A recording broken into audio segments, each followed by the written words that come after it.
Hello, my name is Farron Walker and I'm a speech pathologist who specialises in an area called Primary Progressive Aphasia, or PPA for short. Now you probably haven't heard of this condition, but over 2 years ago the Bruce Willis family came out and shared their experience of Bruce going through primary progressive aphasia, and there was much confusion in the media. And I hope today to help you understand some of that a little bit better. There are 3 different types of primary progressive aphasia, 1 caused by Alzheimer's disease and 2 caused by Fronto Temporal Dementia. Most people with dementia have issues with their memory, but with PPA, the issue starts with the language centre of the brain. This involves difficulty understanding what people say, not only face to face, but also watching the television or in a group situation or even on the telephone. There's often difficulties naming objects or just being able to pronounce the right word. There's even challenges with reading and writing. It is all encompassing and no 2 people are the same, and so each challenge is individual. Soon I'm going to introduce you to John and Felicity, and they're going to share their story about what it was like to experience a diagnosis of PPA under the age of 65. Now, the ultimate goal is a cure, and we all want that for any dementia. Second to that, we want medication to help alleviate some of the symptoms. But we often forget the third goal, which is how do we best help people who've been diagnosed this condition to live their best life? I believe people with PPA should have access to speech therapy, occupational therapy, physiotherapy, and counselling, just to name a few. There are hundreds of thousands of people with PPA around the world and tens of millions of people globally with dementia, many of whom have language difficulties. Why should their voices be silenced? Communication is central to who we are. It is the vehicle to how we understand the world. It is how we connect with other people, and it has a direct relationship with how we behave. In the Universal Declaration of Human Rights, it states, everyone has the right to freedom of expression. The right shall include a freedom to seek, receive, and impart information of all kinds, regardless of frontiers. Well, how can people with PPA do this without our help? I'm now going to introduce you to John and Felicity. You will see that John uses the aid of some pictures and words to help him communicate. This is so he can get his best message across to you. I am John. I can't do it. Okay. You got a bottle? Have you got a bottle of wine? I'm a Welshman, a retired businessman, and father. John, what was it like when you were first told you had a language-based dementia?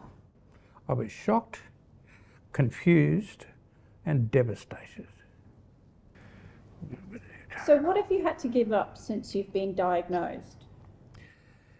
Driving, working, freedom, and independence. So what's it feel like to have a language-based dementia? I was frustrated, was lonely and sad. What things are now hard for you to do?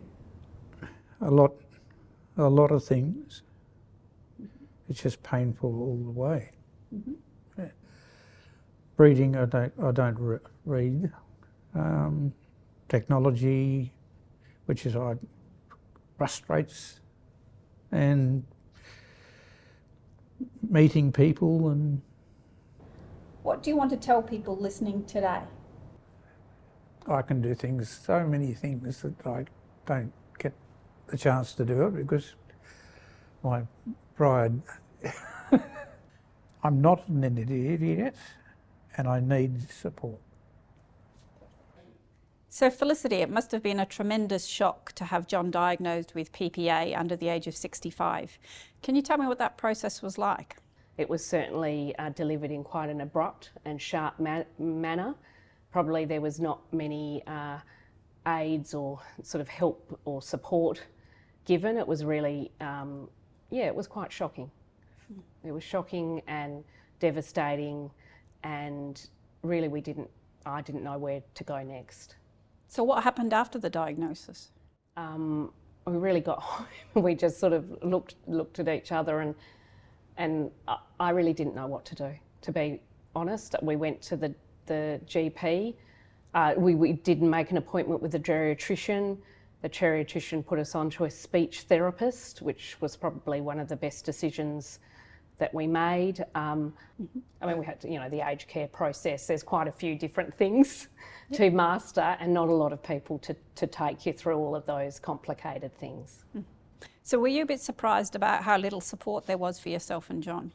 Very, very surprised. I mean, I am a Googler, and I did look, and I'm not sure that, even though this is obviously second or third, or will end up being the largest killer in Australia, and such a large population will get the disease.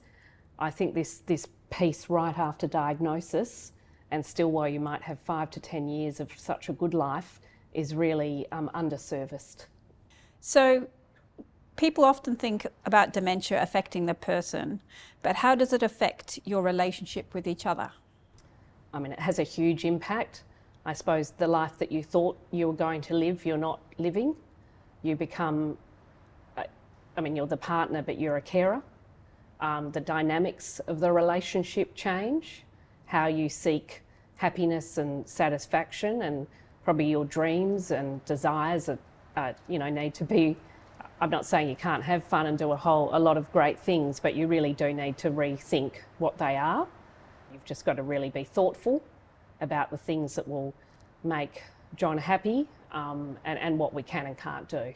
You said about the changing relationship. What about the changing aspects of the condition and how it changes over time? I think this is so specific about language and comprehension and other things. It's not even nearly the memory as much.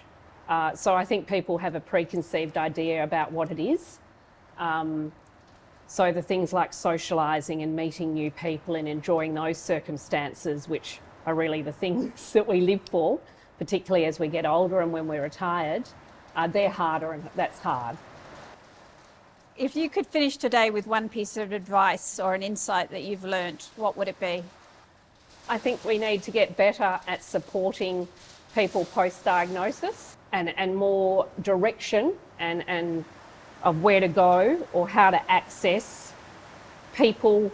There is this bit in the middle which you can live, I think, really quite a lovely life, but we need to work with the GPs and allied health and the associations to really ensure that we know what that is.